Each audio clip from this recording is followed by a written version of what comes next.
before we get into this, because I we're gonna keep breaking. He's gonna keep getting talked about, and we're gonna continue to have our disagreements.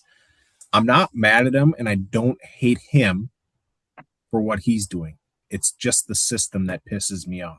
Don't hate the player, hate the game. And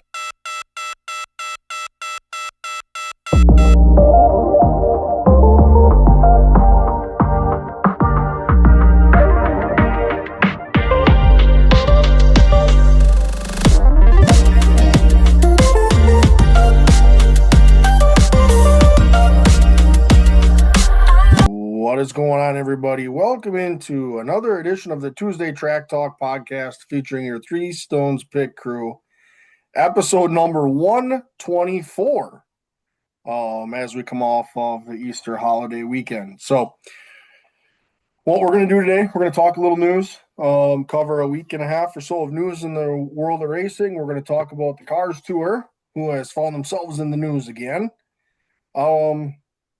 We're going to touch on some Truck and O'Reilly races at Rockingham, make a few race picks, and wrap up the episode. So that's what's on the agenda for today.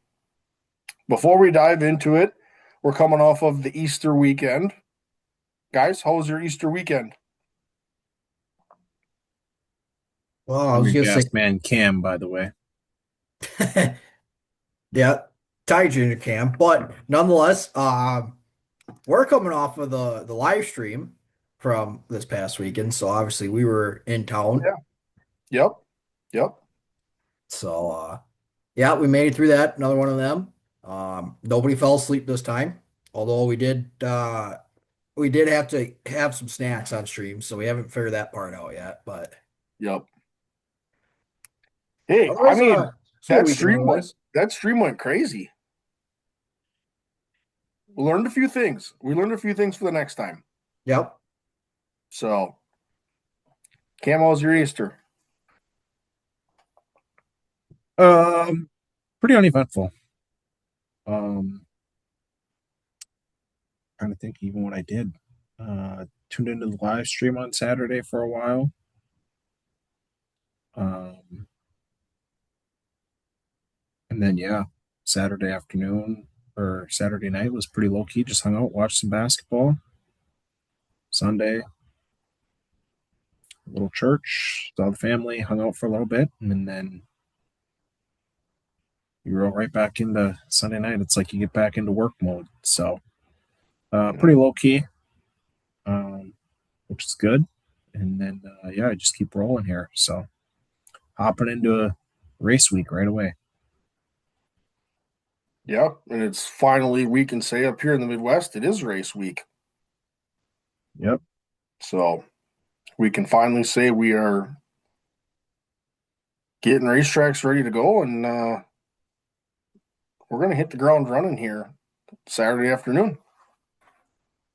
So, all right, let's go ahead. We're going to cover some news here real quick. We got a few snippets for the week, and then we will jump into the Cars Tour racing. So, first two quick ones, kind of in more one a little bit closer to us. Bryce Miller Development announces that Logan Nealis will drive a second Midwest truck for them in 2026. So, um, kind of expanding their driver development deal and fielding two trucks for the Midwest Truck Series. So, um, kind of expanding their footprint within the Midwest Truck Series. And then, kind of a two-parter, as we kind of talked about this. There's been an update as of an hour ago. The Cars Tour suspended Doug Barnes Jr. one race, and they placed Minnie Tyrell on probation following the racing action at Wake County. As of an hour ago, they amended, as Doug Barnes Jr. appealed that, they amended his suspension. He will get to race Nashville this weekend. He just cannot test leading up to the event prior to, like everyone else. His first action on track at Nashville will be practice Saturday. So he will not get to test leading up to that event on Saturday. So, shortened up his other valuable on time track is this is a new adventure for the Cars Tour as well. So that's what I got for you.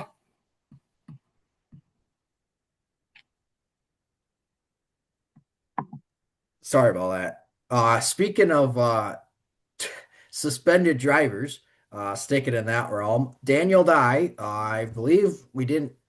I don't know if we had it last week or not, but he was suspended. Oh yeah, he was suspended.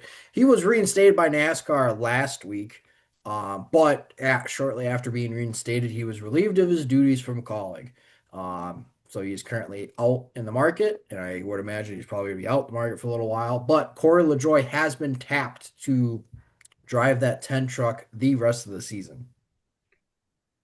And LaJoie has transfers points over there as well. So if he gets the points, he could potentially make the playoffs, but that'll be to be determined. Um, Jake Finch has been announced to race 5 races for Junior Motorsports in the number 9, starting with Atlanta, Darlington, Bristol, Charlotte, and Talladega, starting on July 11th, so a little bit later on in the season. In some more driver announcement news, Casey Mears has been announced to race for Beard Motorsports, and that's 62 for 5 races. He will race both Talladega races, the Brickyard 400, the Summer Daytona race, and then the finale at Homestead, which will get him to his 500 career starts that he's been aiming for. Yep. And then finally, in the NASCAR news, this one just kind of got snuck in there. Darius Rucker announced on the Dan Patrick Show that he has joined an ownership group with Legacy Motor Club. He just kind of like slid that one in there. Yeah. Yeah. So talk about, Legacy potentially adding another car and another chart to that team. Well, when you got another stake in the ownership group, that could help that Pockets just got a little deeper. a little bit. And especially with we'll call them outside celebrities, Yep. getting more involved in the racing scene. Yeah, for sure. I'll take these last two here. Something we hate talking about, but unfortunately is the part of racing. Anthony Macri is out indefinitely with a back injury after flipping at Williams Grove. So um, obviously scary situation there when he flipped and getting him out of that car and um, going to a hospital and getting checked out. But hopefully or thankfully, it's not as bad as what it could have been. So he'll be out indefinitely, and wishing him a speedy and quick recovery. And then some exciting news here for those of us that this is almost like our cable television here, but Flow Racing 24/7 is now live on the Roku channel and started this past Friday with some NASCAR wheel and modifieds at Martinsville. So Flow Sports continues to expand their I don't know their network. So you can now find them on the Roku channel and catch some more racing action. Yeah, for sure.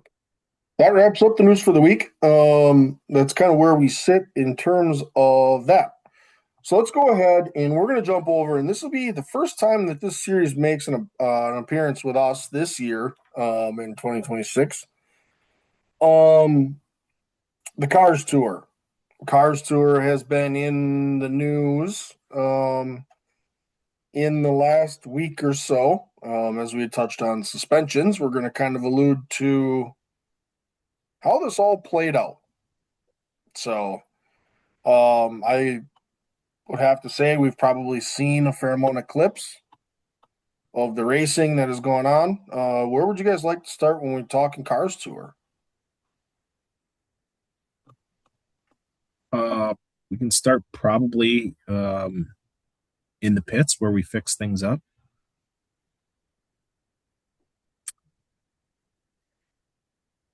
I don't know. It's just Cars Tours are great series. Obviously, you got Dale Jr. involved, Kevin Harvick, Justin Marks, Jeff Burt. Like you got a lot of star power involved in this, right? Yep. But man, we just wreck a ton of stuff. We continue to wreck a ton of stuff. Well, and the issue I have with this, and I'm going to say this nicely, is race fans are sometimes their biggest enemies, right? We want more, we want greatness, but then but you flip the script and you have an instance like this where you have these antics like that. How can a guy not be a little bit frustrated with that? Like the way the end of, I mean, you can go as far as to say the way the end of the race played out. Let's talk about race control and what their decision was. Mhm. So we not only did we wreck a lot of race cars along the way, and I'm going to say this nicely. I think Chris Rice is he out of touch with the racing world a little bit here? His fun to watch and glad I don't have to fix those race cars comment is just racing's expensive on any level. In the truck series, in the cup series, in the Midwest Tour, or the Cars Tour, it's expensive. You got to replace those body parts, suspension pieces, right? Whatever gets broke, and money doesn't grow on trees. We know that. So Yep. guys don't want to be going in there and wrecking stuff, especially when they got to race Nashville here coming up. Yeah, I just the two comments don't fit together. Especially when you have one of your drivers in there who was involved in one of those wrecks, and then you Correct. got another Ram sponsored car. I don't know if there's a direct relation, but right, it's a direct sponsor of a team that you're working with. Yep. Like those are essentially two of your cars, and you're saying that you're glad you don't have to fix them? And then it was fun to watch all the guys run out of fuel at the end of the race, and that's how we determined the winner. Yeah. I Where you just, see yeah, it, I just have a hard time with those two statements fitting together. It was fun to watch, and I'm glad I don't have to fix all the shit. Is basically what he said. Yeah, I don't know. Like, how can any of us enjoy watching a race that your result isn't generated by the racing itself? It's generated by the shenanigans on the racetrack and then factors out of control. Now, do the teams maybe not fill their fuel cells to try and gain a little bit of an edge? Absolutely. Not everybody ran out of gas, but it happened in multiple cars that you had to worry about the rest of the field. it also was a conversation in the off season. Yep. Cars tour officials and management had this conversation in the off season. So that's the hard part for me is when you're aware of the situation, but then it plays out as you need it to. That's the hard part. There should have just been a call made, right? When the first one runs out, you don't want to have to make a decision after it happens to somebody, but that might be your trigger, right? So I don't know. I picking up and watching a lot of Landon Huffman's videos of late. He's been very vocal about that, and he said they talked about it in the offseason. Make a decision, make a call. Yep. So, make it in we don't have to. I get it. There's issues with, do you bring him down pit road? Yes or no? Well, that gives guys a chance to kind of sneak in somewhere and make an adjustment. Okay, fine. Put him on the front stretch and let one guy go out. And you watch everything. Stop him on the front stretch. You bring your officials out. You give them four minutes Yep. from the time they crawl over the wall. Put fuel in the car. That is the only thing you can do, or you're parked. Yep. Simple. If you want to do it that way, fine. Don't let the cars back into the pits then. If you're worried about guys doing something, that's fine. Or open it up and let them make adjustments. Here's your 5 minute red. If you're not back in line or on the track in 5 minutes, You're you're docked parked. a lap and you're starting in the back. Right. You can do it, and there's ways to do it, but yeah, to have a car like Landon Huffman who ran in the top four pretty much the entire race, to then turn around and run out of fuel, damn near racing for the lead. It's like he didn't get rewarded. He got punished more than he got rewarded in anything. So it's just like you knew it was a topic of conversation. Let's just make a call. So that's a race control decision though.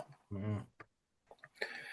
So The other thing yeah, too is like circling back to the wrecking portion of it too. Like I don't know what you guys thought, but I didn't feel like there was a lot of in race penalties regarding any of those. Now, given maybe a few of those guys that caused said wreck were also in said wreck, so there's your punishment enough. But if we're gonna really focus in on the Mini Tyrell and Doug Barton's situation, like who's to blame? Everybody's got their own interpretation of it.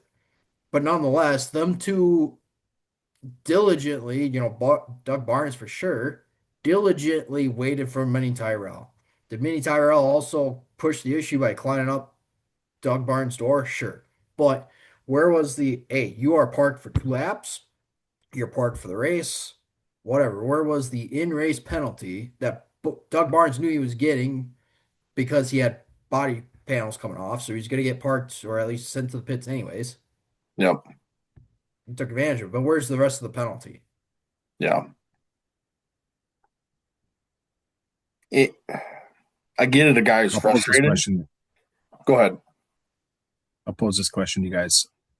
I feel like this is I mean, we're not the only ones, but I feel like this is time and time again the conversation the Cars Tour is wrecking and smashing stuff up. Do you think there is a path forward where this gets cleaned up?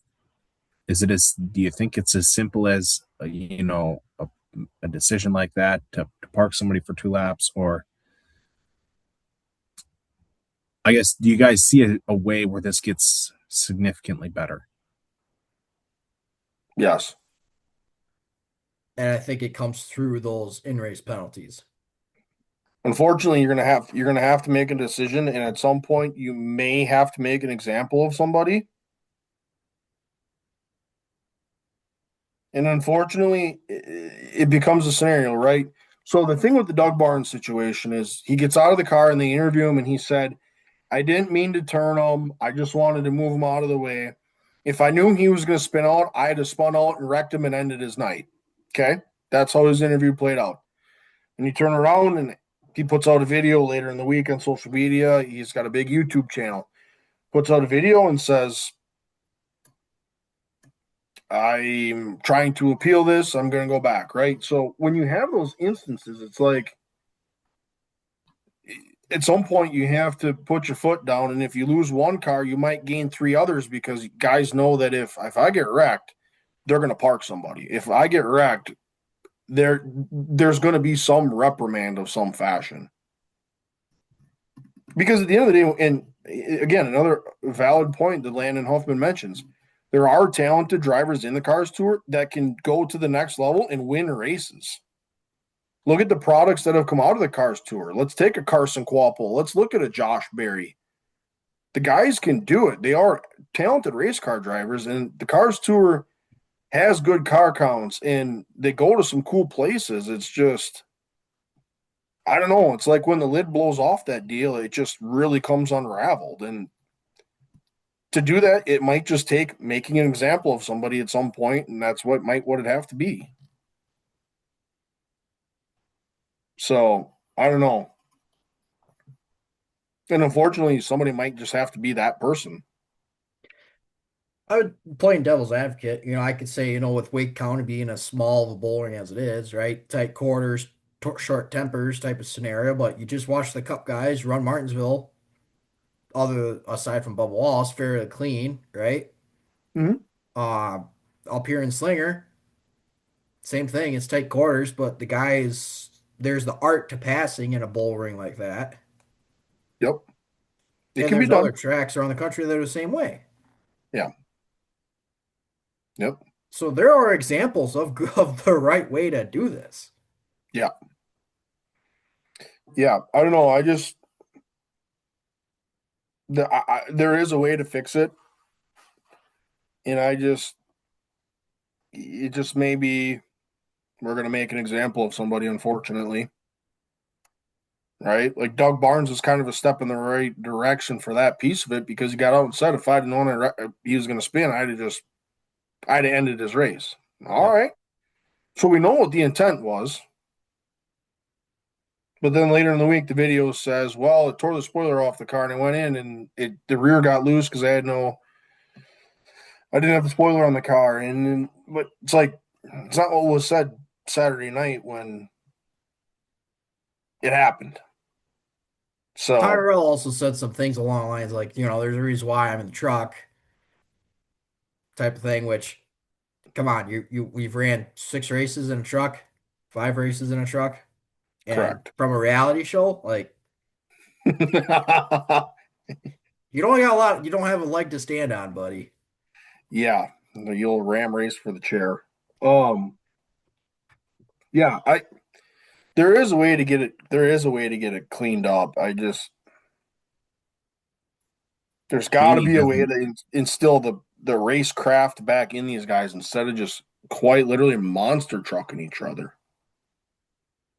And again, I said it before we started. I hate to be the guy that nags on it, but when you watch that racing product like that, it's just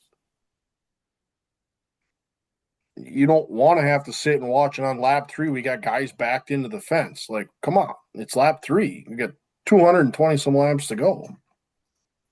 So, yeah, I don't know. Yeah, big old mini there. He better focus on his truck ride. Otherwise, he's going to be Ram racing for the seat that you and I are sitting in, which is spectators. He's So, got he's got 2 finishes of 19th, which is his best finish so far. yeah. So you want to cut a promo about there's a reason you're in the truck. Yeah, come on. And it's well documented how we felt about the whole Ram race for the seat, that entire organization. Anyways, carry on. I guess Doug should save that clip, bookmark that bad boy because Doug, Dougie, in about a year, you can whip that one out when he's, yeah, I'm not going to say it. Uh, I mean, again, like I said, I hate race fans are their own worst nightmares sometimes, but it's instances like this that how can you not be a little frustrated? You have talented guys in the series. You have a good race. You have a good platform. You have a good race car. You go to these places. It's just Yep. the respecting has just disappeared. So now they're going to go to Nashville, and Nashville's not a small place. You run No, someone over in Nashville, it's fast. it's fast. So maybe You it got to takes remember, Nashville's one of the places we almost saw a super late model blow over. correct. Look at the way Jake Garcia broke the All American last year. Oh, He almost left the park. Maybe it'll take something like that close to it to I tighten up a little bit. continuously say though, the best way to learn your lesson when it comes to racing a guy, you don't do it once you get popped in those. Yep. Yeah. Um. Yeah. I don't know. I mean, like I said, there is a way. There is a way forward. There is. They can get this right. They've put on great races. I will stand and say I've kind of been vocal about some of the antics. Yep. They do have a good platform in the series, and they have talented race car drivers. So there is a way to get this right. It's obviously taking a little longer than I think the series would like to agree with as well. So anywho, yeah, I don't know. So it left a little bit of a sour taste in your mouth. Yep. Absolutely. So that's kind of what I know. So any final thoughts here as we kind of wrap up the monster trucking and super late model racing, or I guess not super late model stocks. No, you just hope they figure it out. It's like you said, there's a lot of big names in that. that are involved in that and there's good talent there. But like you said, what drives everybody out of racing these days? Cost. And it gets really expensive. I mean, right now it's expensive to go up and down the road. Um, Racing the way they're racing, yeah, that's how teams get out of the sport, wrecking stuff every single week. So, Mhm. like you said, we got a lot of good people involved in that series, a lot of good drivers involved in it. Like, let's clean it up because like you said, it has a lot of potential behind it. So, Yeah. All right, let's go ahead and jump across. We're going to do a little talking on, and this kind of comes at, we're kind of at that point where we've seen some racing. We'll talk Rockingham with the ARCA Trucks and O'Reilly, and then we'll kind of just do a little brief state of the union, state of the sport with Trucks and O'Reilly series. As we've got a little bit of racing underneath the belt for them guys, so we'll kind of start with Rockingham and we'll go from there. So I think we might as well go ahead and start on Friday night with the truck race, huh? Yeah. I mean, I listened to the majority of it because I was either at work or driving. Um, but Corey Haim, right, doing Corey Haim things. Yeah. I And mean, if it just wasn't insane. for a terribly timed caution, obviously we got to think about our boy Majeski, but if it wasn't for a terribly timed caution, that's a Yeah. completely different race for him. Given still got an eighth, but I mean he was up there in third and second fighting for it. Yep. Yeah, he just had a really bad break there at the end. Um, but the fact that Heim started, it was like fifth or sixth or Seventh. seventh, drove himself to the lead, and then by the end of stage one, drove himself to a 4.8 second advantage. That's just how good one, the truck is, and two, old boy put the hammer down, and he was in his own zip code. What 178 of the 200 laps. I,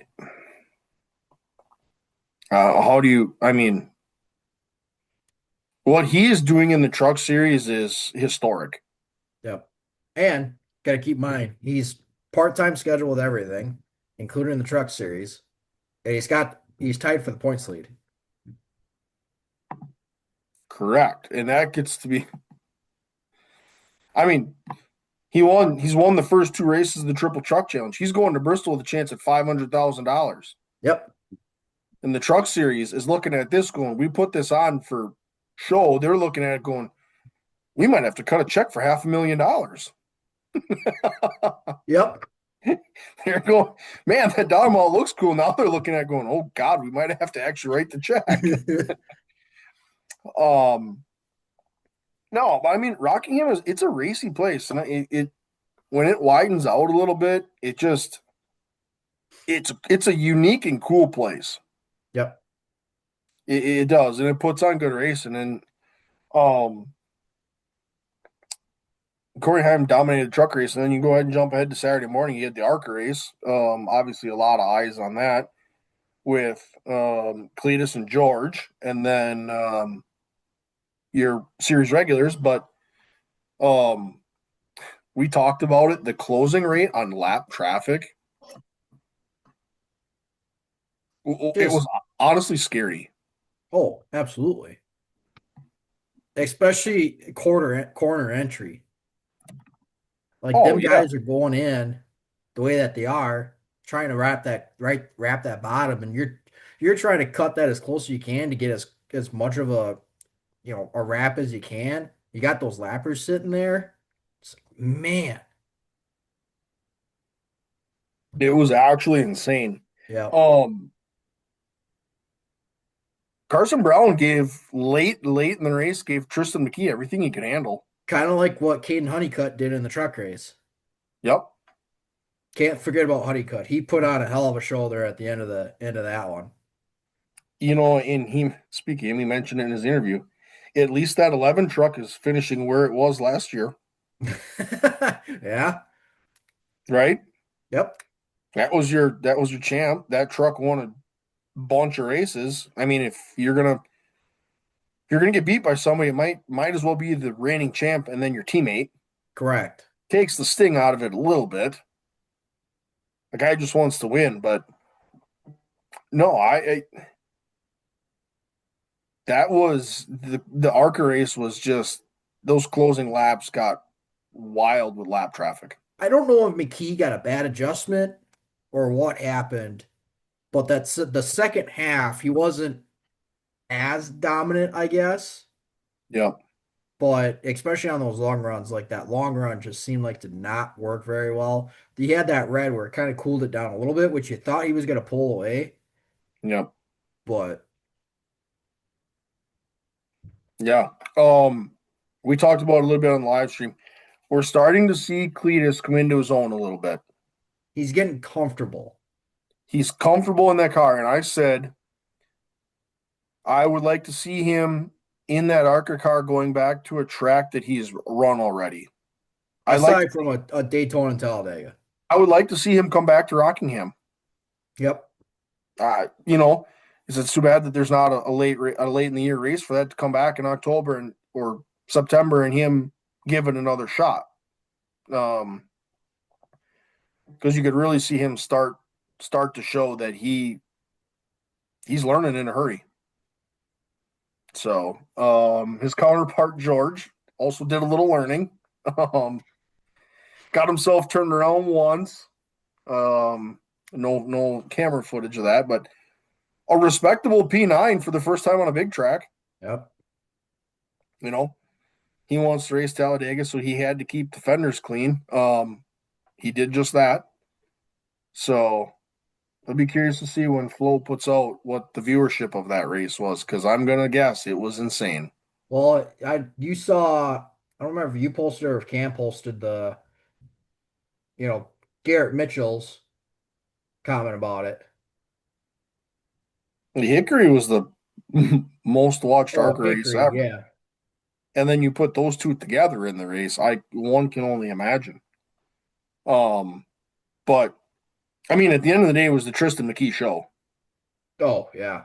He literally won everything. He was the fastest in practice. He qualified on the pole and led every single lap. So, Belt. yeah, BTA is what happened there very quickly. Um, yeah, and I guess we can go ahead and jump into the O'Reilly race a little bit. That was a wild race in itself alone. So, he had a fair amount of kind of timely cautions that allowed the groups to allow guys to switch stuff up on strategy a little bit. Yep. So yeah, that was a rocky race for Cletus a little bit. What did he turn that thing around 3 times? I think it was 3. 4? 4.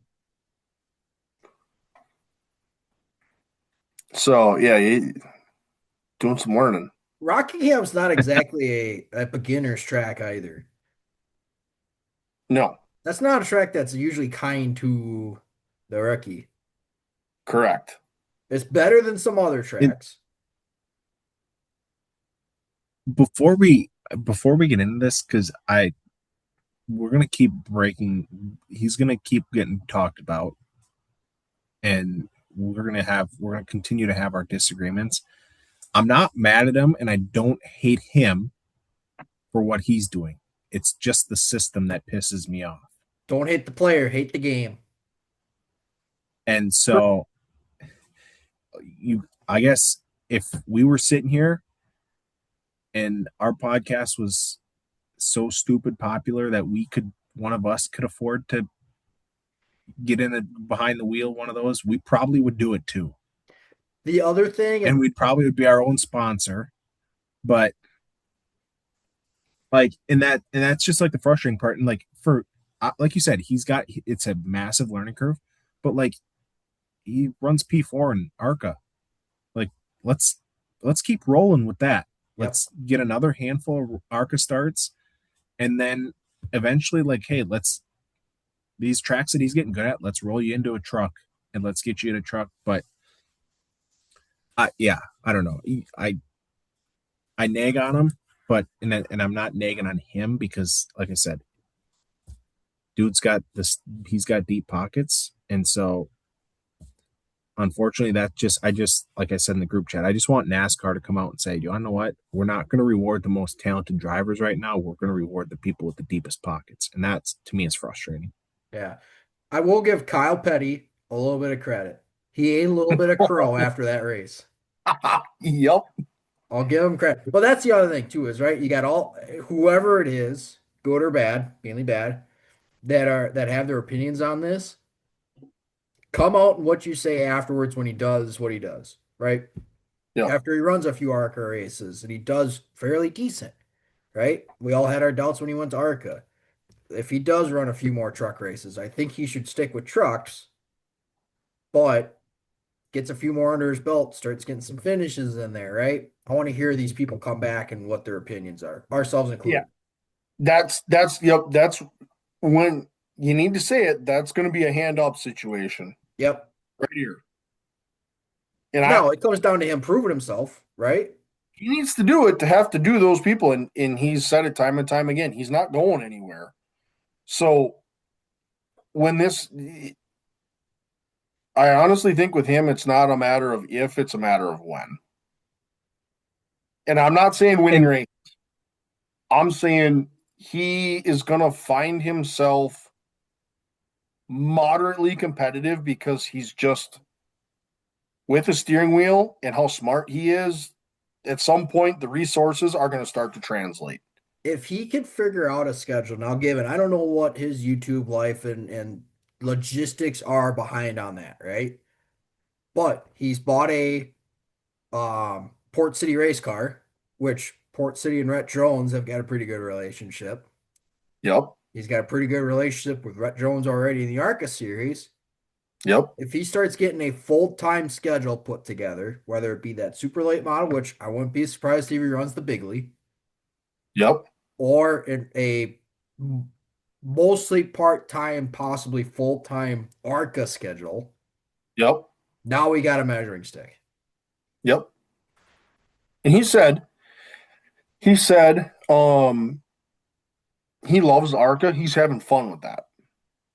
He's excited about it. It's not all the time. The schedule's a little bit lighter. It still allows him to do his drag racing stuff and his other promotions. But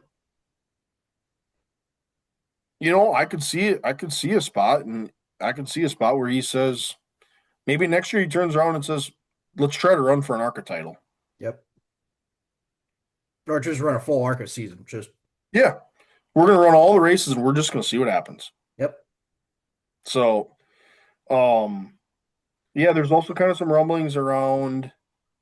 She's got that obviously bought that Port City late model. There's also some rumblings around him putting together a little bit of late model race alongside of his Crown Vic adventures. So, he goes to Stafford. They're going to Berlin this summer. He ventures out to some of these places. He's been to IRP, right? So there's been some conversations around him putting together some late model stuff alongside of that when he goes to these places. So, um, another opportunity. And again, it's not direct seat time, but it's learning stock car racing. You know what honestly would not be a half bad race for him to run, now that I'm kind of think about it. If we're thinking URA, UARA, because that's my, kind of think of what he might end up doing. And I don't mean this just because it's up here, but Golden Sands. It's a slow track. It's got a low gear, not a lot of horsepower. Like that's a good track, honestly, to learn on. Yep. So, I mean, even if he doesn't go race anywhere, he'll have that thing wore out. When you own a racetrack, you might as well test. And you Yep. want to test whenever you want, own the racetrack. When you got the keys to the door. Correct. And you want to grumble about him testing? He spent millions of dollars to do that testing. So let him have at her. Yep. But yeah, like I said, I think it's a matter of if and or it's not, it's a matter of when and not if. It's just it may take a while, and I think he'll figure something out. He's smart and he's got good resources. Yep. He's So got good resources too, and like the other part is like I think I mentioned this on another podcast too. Like it's kind of shame on NASCAR too. Like this is like it's sitting there on a tee for them. Everybody knows the potential Oh, of what this guy can do for viewership and what he could do for the sport. Obviously, bringing a whole new wave of fans and all that to the sport.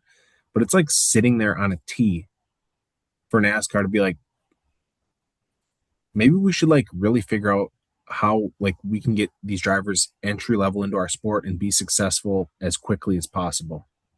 Like NASCAR should be like, dude, let's give like here's our protocol, here's a ton of resources. This is what's going to get you up to speed really quick that when you get on the track in whatever series, you're going to be competitive. Now, or at least know exactly what's going on. Obviously, you can make the argument about the level of equipment or something, but it's like, dude, it kind of shame on NASCAR for like fumbling the bag on this. It's like you have somebody who has the resources, who wants to do it, who's willing to do it, who's going to bring a ton of fans. It's like, dude, NASCAR, give him every resource you possibly can and get this guy up to speed quick. I still Because think, the dude cuts a promo every time you put a mic in front of him. yep. Now put a microphone in front of him after he runs top 5 in an Xfinity car. Like NASCAR's social media would have a heyday. So it's just like that's kind of like the other side of it too. That's frustrating. It's like, dude, you have everything you need in front of you. The money, the followers, what that just would be up and to the right for the sport.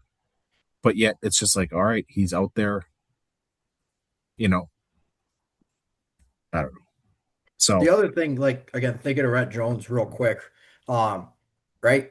Rhett Jones is pretty much Cletus's guy, right? When it comes to the ARCA side of things. One, this is a hell of a deal for him because he's got Cletus on his team. You want to talk about self-promotion right there.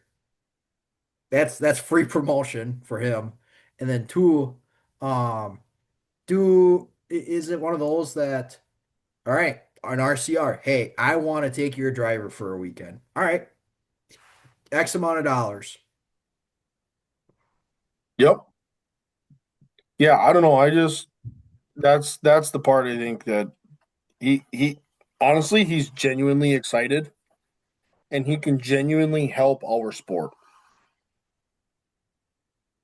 As much as some people are against it, he honestly can help the sport, and this is what we need in terms of relating to a new audience. Yep. So Especially, and I forget the age range, but it's like 18 to 29 or something like that, or even like even younger. I don't know what that range is, but I know that's like the one that they're hitting he's our for. age. Yep, he's our age. Yeah. So okay, let's go ahead and jump on this. We'll kind of rip through these a little bit. Let's talk a little bit of state of the sport. Craftsman Truck Series. We finally have a fair amount of races in. State of the Union, state of the address. A couple positives, a couple negatives. Stock up, stock down. Who comes to mind as we think of the Craftsman Truck Series? If we're gonna start stock up, I think, well, I better get standings up here if I'm gonna look at something halfway right. Um,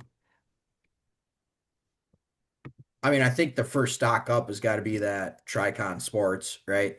You got essentially your guy full time, right? And Kane Honeycutt, who is essentially in the points lead with Corey Heim being a part timer. Front Row Motorsports is strong again. Ty Majeski leading the pack for Thor Sport. Um, Stuart Friesen starting to gain a little bit of ground on his part, but if again, I think if there's one guy that I really got to highlight, it's got to be Caden Honeycutt. He had a phenomenal run with filling in for Stuart Friesen towards the end of the year. Damn near won himself a championship. Got himself a ride with that, and is making the most of it. So if there's a guy that is up and to the right, I think Caden Huncutt is that guy.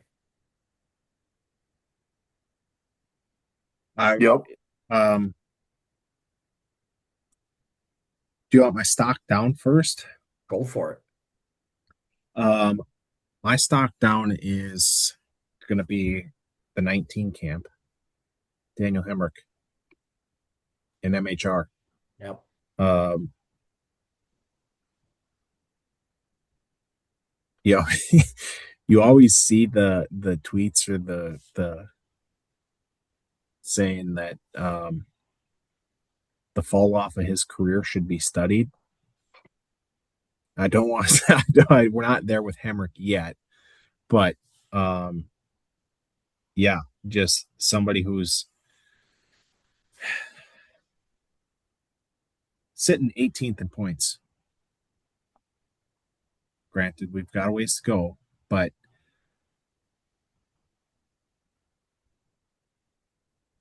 not a So great spot to be in. yeah, I'm gonna actually do this, and I'm kind of gonna piggyback off of that comment just a little bit. I, as I think about it, right, like I, I I'm gonna stretch it as far as that organization as a whole. Christian Eckes used to be a guy that you could turn around and every week he was going to be a threat to win races. Yep. Sitting seventh right now. He sits seventh in points. His teammate Tyler Ankrum finishes or sits 11th. But like those trucks haven't set the world on fire like they were. Right? Christian Eckes used to be a guy that every week you couldn't count him out. And now he's just kind of there, right? Like I don't know what's kind of changed with that camp. You got Chris Wright, who's 20th. Um, so yeah, Hemrick's 18th. So I don't know. They're just kind of there right now, and that's not. And you bring up an interesting point too. Not to go stock down on a manufacturer, but Eckes is the highest running Chevy in the point standings right now. And Chevy's as a whole is your point standings. There are 7, 11, 12, 15, and then 18th is the next one. So, I mean, that's kind of, I guess maybe it's Chevy as a whole. Because you look at the top six and it's three Chevy or three Toyotas and three Fords. So, Yep. um, if you want another stock down, um, just for his comment, I'll say Mini Tyrell, currently sitting 24th in points behind his former teammate Daniel Dye. So um, I'll go a stock down there when you're behind a former teammate who has two less starts than you and you're still behind him in points. So not a great time to open your mouth and cut a promo like you did, but yeah, we'll leave it there. And then I don't know what you guys think. I'll go with somewhere positive. Um, before I think I gotta let Sparky out. Um, Lane Riggs. I was going to go front row collectively at 3 and 4. Chandler Smith's fourth in points with a 0 from last week. But he went to Gustav, Dairy he's Queen. fourth. Yeah, he got himself a cup of ice cream on the way out, and he's fourth in the points. Like, stock up for those two trucks together. Those two Fords are lightning fast right now. Yep. And I think Riggs, those two, like they're like Riggs, I feel like is just he has become, I don't want to say like a flagship Ford driver, but he's like that, you're just talking about Eckes. I feel like he in the Ford camp, he's somebody that you can turn on the race, week in and week out, and you're gonna catch him in the top 5, top 10, and just doing a good job. I was gonna say it's usually him and Majeski are going at it with each other. Yeah. Yep. I'm gonna give another stock down here before I kind of give a sleeper. Um, stock down, Dawson Sutton, two DNFs, finishes of 27, 32, 33, 19, and 15 last week at Rockingham. Just struggling. Another Chevy there as well. Um, a little bit of a sleeper that I'm throwing in here, Justin Haley. Lead truck there in that Ram camp. Top 10. Just kind of just there. He they struggle a little bit. Qualifying is not Ram's straw suit right now, but he chips away during the race and gets himself up there. If I'm going to give And yeah, credit I where think, credit's due, I think Justin Haley's the guy that deserves it. and I'll just chime in too, and I'll say with him, like, right, he's their flagship driver. Like the experience he's had with in the Cup in the Xfinity Series, and then not only that, but he's with back with a reunion with that colleague camp. Like that is their flagship driver, and so yeah, obviously they're learning a lot, and to find yourself currently at 10th, you have to hope that they're only going to be able to figure things out a little bit better. And like you said, show up with a little bit more speed. So, um, yeah, I would agree with that.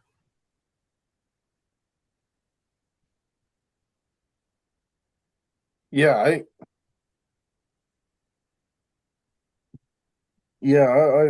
and somebody else who's had a tough road to hoe to start the season, and again, give credit where credit's due. Ben Rhodes has had a rough start to the year, and he sits eighth in points. Yep. Guy can't catch a break. Goes to Darlington and gets wrecked on lap 2 or 3, whatever it was. He didn't make it a handful, and he currently sits eighth in the points. Right, like talked about the Thorsport camp. That's a group right there. That the 99. So yeah, we want to go ahead and jump over to the O'Reilly side of things. Yeah, let's do it. I will say one thing. Like I'll just go stock up. I feel like the truck series in general right now. Like I feel like there's just some good. Like it's a good group of guys to watch race Yep. across the board. So, um, There's one missing, but yep. correct. But yeah, there is one missing. But I would just say like there's a good group of guys that I enjoy watching. Um, Yep. just from the young guns to like we saw the Gio Ruggiero and then Butcher, a guy we have ties or have seen race a decent chunk. Like it's a good mix of guys that are I feel like right now is putting out a good product. All right, jump over to the O'Reilly side of things. You want me to go I first? Yeah, go ahead. I know we're all going to go here anyways, but stock up that 99 camp. Yep. Good. I, Highly, I, highly underrated. dude, I don't know where he came from. I should do a little bit more research from a Wisconsin boy, other than I know he came from Rylander, which is home of the Hodag for any of our listeners. But outside of that, I don't know. Dude, I literally don't know where he came from. I think I watched him win a truck race at the Dells at one point in time. Didn't know But what you were witnessing. But yeah, Yeah, but I that's mean, somebody. Yeah, I think we can all agree. Stock up for him. sits ninth in points. Dude qualifies in the top 6, 7 consistently. yep. Dude's racing in the top 10 consistently. That Viking Motorsports is, you could argue, what's the equipment level? How do you compare them to somebody like a Junior Motorsports or some of these other camps? But that dude is just downright making it happen. One race finished outside of the top 15, and that was at Circuit of the Americas where he finished 30th. Otherwise, 14, second, 30, 14, 12, 8, 11, 8. It's points racing.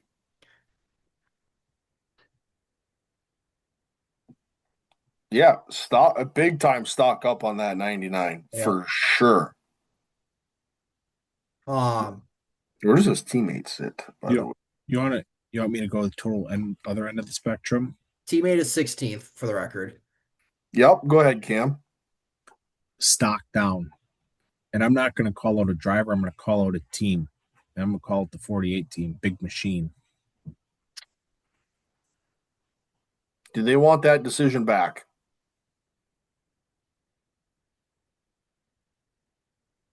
I think so. I Good really call. think so. Obviously, like I feel like in that I feel like this is kind of a little bit of the piggyback back off of our previous conversation with Cletus. Like right now, our sport is in a spot where money gets you in the seat, and it's not always talent. And I think Nick Sanchez is, I think he's finding himself in that. Like Nick Sanchez was not too long ago was the truck to beat Yep. in the truck series and makes that leap to the Xfinity series and was putting together a solid Okay. campaign. Yeah. I mean, not knocking out of the park, but singles and doubles. And yeah, he gets obviously abruptly parts ways. And then we got the eye doctor in there now. And that camp is Brett Cruz missed 19th. 2 or 3 races, and he is currently right on his. 4. He missed 4.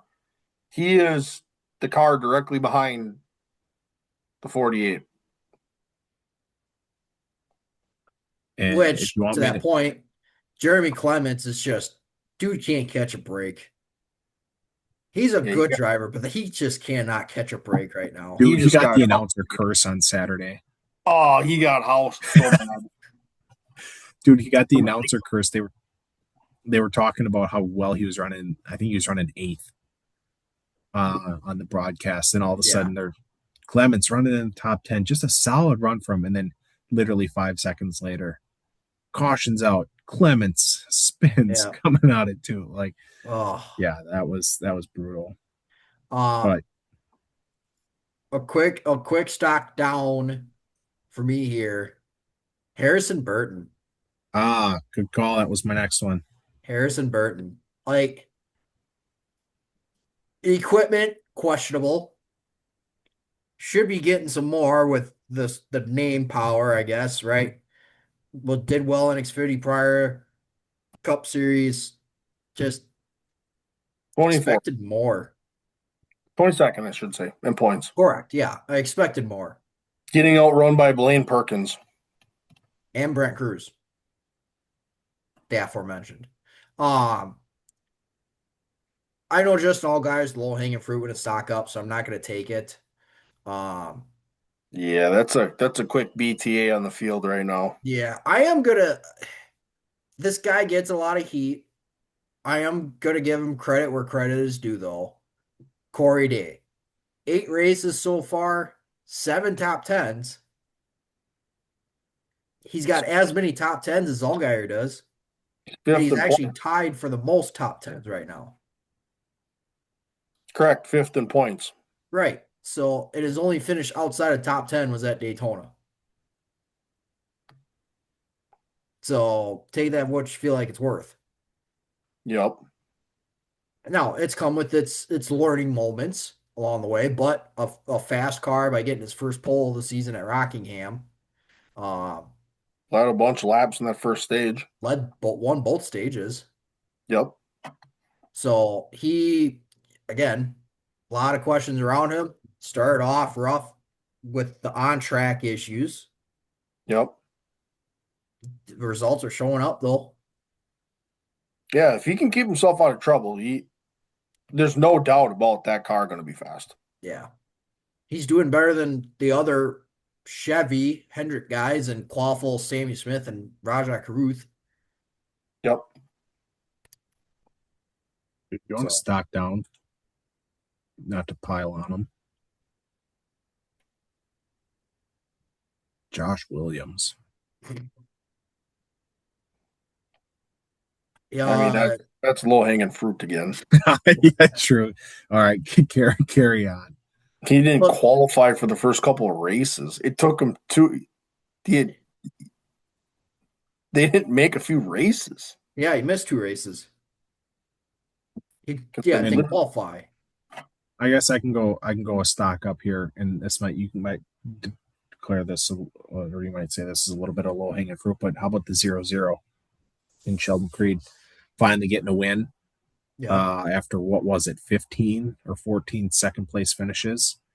yeah, Um, Finally breaking through, and he's got himself sitting third in points in that um, Haas car. Um, so somebody who's yeah, could be a little bit of low hanging fruit because obviously he's been consistent, but to finally break through, get himself a win, and um, you look at the company he's running around right now. He's got himself in the mix of a lot of good cars. So yeah. a lot of junior motorsports and RCR cars around him. So anytime you're got yourself in the mix of that, you are doing the right things. The only thing I want to throw in here in the rest of this conversation here for both Trucks and O'Reilly, I think you could throw the same thing in the cup, but I'm gonna stick with O'Reilly and Trucks here mainly. You've got your domination out of those two guys that are winning a ton of races, but if you look at from second on back, you're seeing the results of your race long points racing. Correct. Guys are consistently finishing up front. They're tight battles up in those positions as well. Yep. Obviously, those wins are coming in handy for a lot of guys. Justin Allgaier, obviously, with those 3 wins. Corey Heim with his couple being up into the front, and then we all know about Reddick in the Cup Series. But you're seeing those point races and consistent finishes early in the season pay dividends for these guys. hmm The format is producing the result of that product, Yep. right? Like we all knew everyone's the same. Points racing, right? Like these guys are being rewarded for being point racers now. Yep. So, um, yeah, no, I don't know. I feel like those are kind of. I mean, Allgaier's got a 126-point lead on the rest of the field, so good luck catching him. And if it's top 12 currently for cutoff for the O'Reilly series, if I remember it right. Yeah, I believe so. Yep. Um, he's got 30 pointed Taylor Gray, that Ty Gibbs owned car. Has got a 30-point advantage over Sam Mayer right now. Yep. So,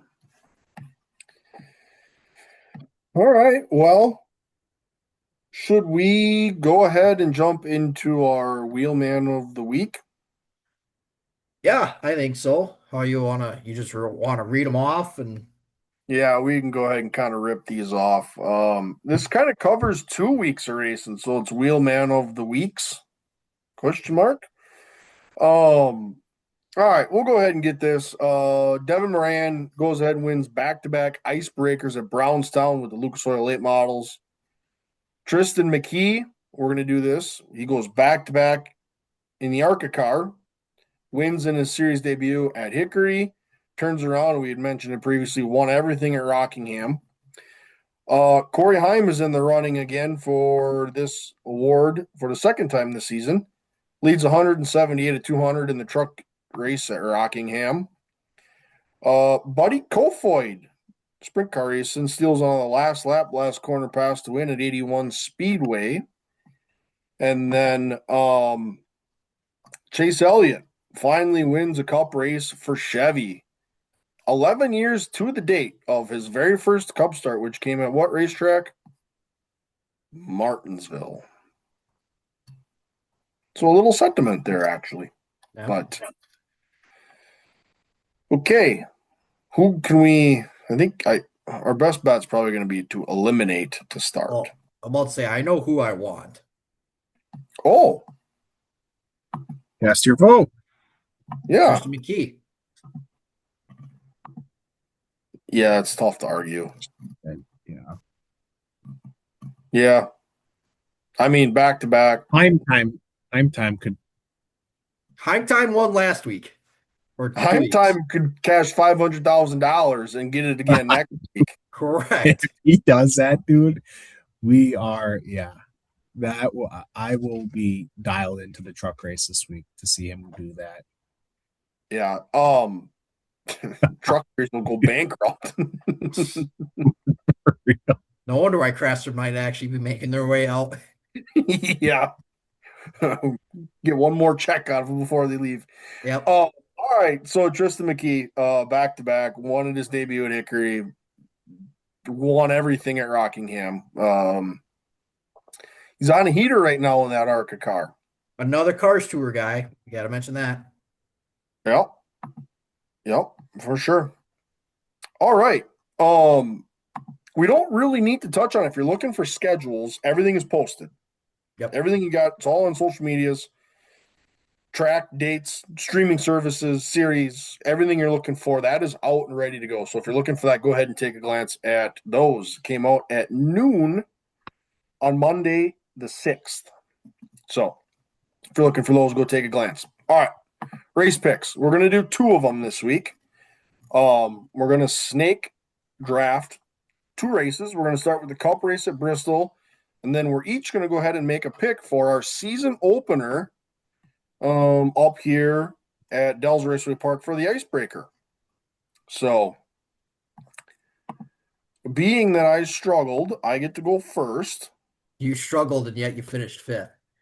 Yeah, I didn't win the week. We had all 3 cars finish in the top 5. So that was awfully painful. Bristol, why don't you go ahead, mark me down for the 20th of Christopher Bell. All right. I will take the low-hanging fruit. You gave me my first pick. Give me Larson. You were the 20, yep. Who you got? I will take got 2. I got a Toyota and I got a Ford here. Like, I know who the Toyota is.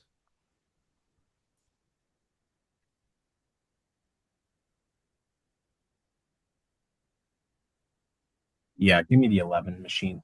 Give me Denny Hamlin. Just for shits and giggles, who was your Ford? Blaney. He's got an Okay. average finish of about, quick math here says about, I don't know, about 10 over the course of the last couple races. Okay. Spin around, runner back. Who you got for the Icebreaker for your live 5 Super Leagues? Perfect. Let's see here.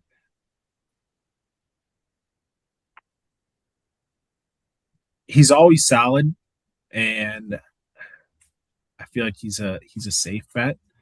I'm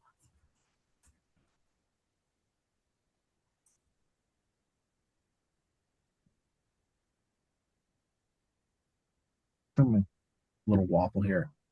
I'll take Casey Johnson. Ooh. Damn it. Now I got to pull up the entry list. Damn it. Oh, this is an easy one for me. Let me just make sure he's on the list. Okay, he is. Give me Fenhouse. That was my first pick. Those are my top 2, you guys. Come on. Come on now. Just pick the number 5. Go with the Penn solder machine. I am going to reach down to a guy that we are very, very familiar with. He's due for one. Give me the 80 of Ryan Farrell. Yeah, I knew that's where you're going with that. Attaboy. Yeah, yep. So, that's our season opener up here for us on the asphalt side of things. Live for 5 super late models. Midwest Truck Series get their season kicks off. They have the regional 602 late models as well. All late models. So they will be racing those 3 classes up at Dells Raceway Park Saturday afternoon. Qualifying at noon, racing at 2, I believe. Yep. Yep, Afternoon. afternoon show. So if you're in the area, go ahead and check that place out. Dell's is an awesome place. So, well, that wraps up the 124th edition of the Tuesday Track Talk podcast. As always, if you're watching, it's your first time watching, it's free to click the subscribe button. So go ahead and jam that because it's free to do, and then you get to know when all the stuff comes out. So, podcast episodes, racing content, all the good stuff. So if you haven't done so, go ahead and smash that subscribe. But until then, we'll see you all next week for another edition of the Tuesday Track Talk podcast.